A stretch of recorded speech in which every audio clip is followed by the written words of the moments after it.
Hey folks, Go Small Designs here, and this is part 4 of the Tamiya 1/35th scale M4A4 build.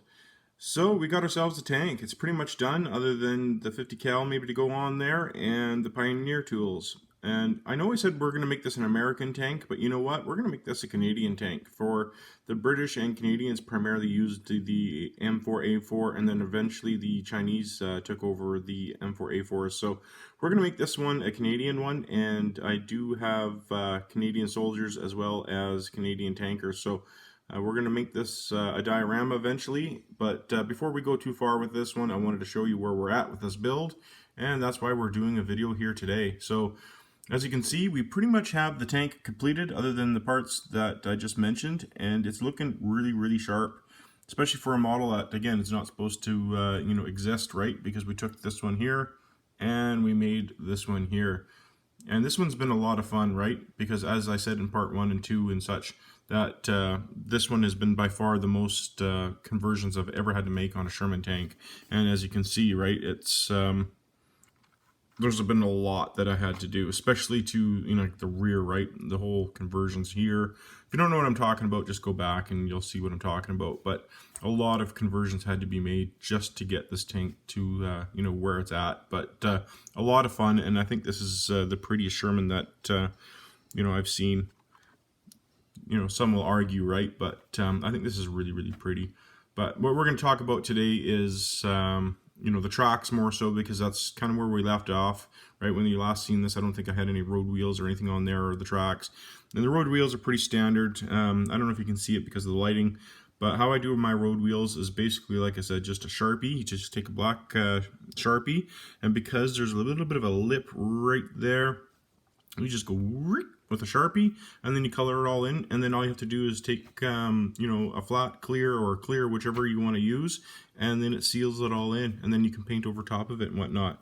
And that's a great way of doing your road wheels, right? Because then you're not getting paint globbed, you don't have to worry about masks, and because the Sharpie is so fine, it gives you a nice edge.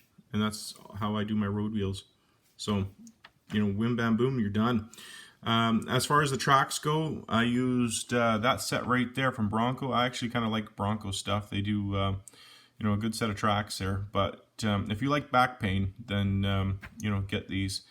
Because I tell you, there's a lot to do. It doesn't look like much, but comes on a lot of sprues, and you're going to be doing a lot of cutting, a lot of sanding, and bending over your desk, trying to get them all together and stuff. They go together nice, and they look nice when done, but wow, it's quite hard in the back, bending over, putting them all together.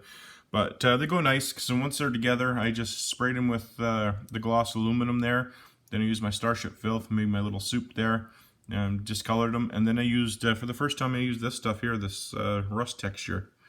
And they came out real nice. I'm going to show you here in a minute, but just kind of want to show you the tank here before I flip it over, because I don't have any of the hatches glued in because of the figures I have coming, the Canadian figures and such. I don't want to glue any hatches down because I'm not too sure where they're going to sit. I don't want to have the hatches permanently, glued, and then having to try and maneuver them later.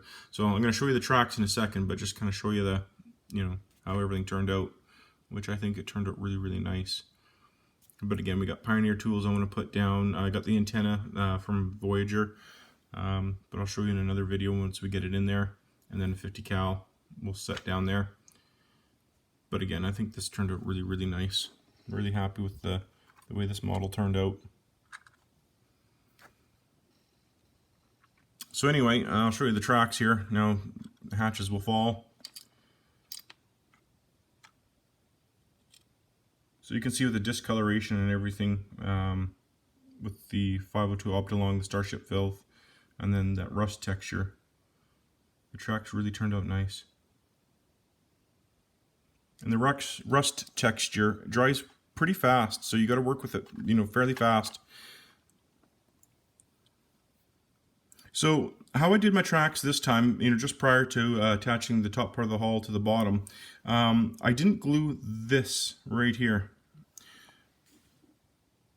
See how it's, like I did install it, but these two pieces here, I left this piece unglued. I thought I'd try something a little bit different.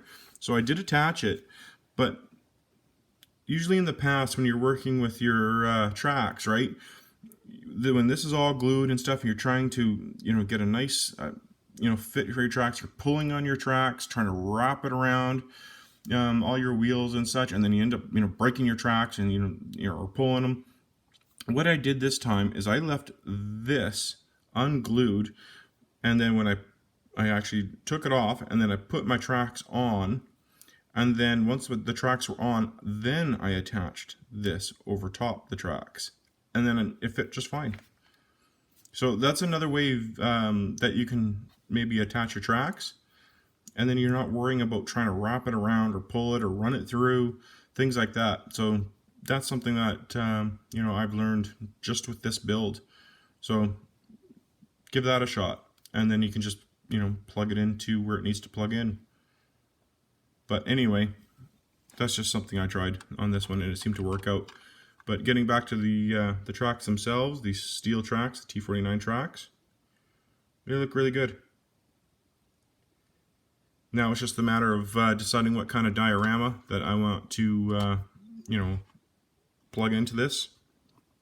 Now that they're Canadians, I got where the Canadians fought with this tank, Italy or whatever, and then just go from there. But yeah, this one's almost done. Very happy with the way this turned out. Again, it was originally this model right here from Tamiya. It's pretty much all the Tamiya model. It's just a few things added on and taken off, things like that. Just got to go back to part 1 to see what we did. But again, very happy with the way this one turned out, and I think it's a real pretty tank. So thanks so much for watching. Please like, share, and subscribe, and stay tuned for more of this one. And we're going to start to get into the diorama soon, guys. So thanks so much for watching.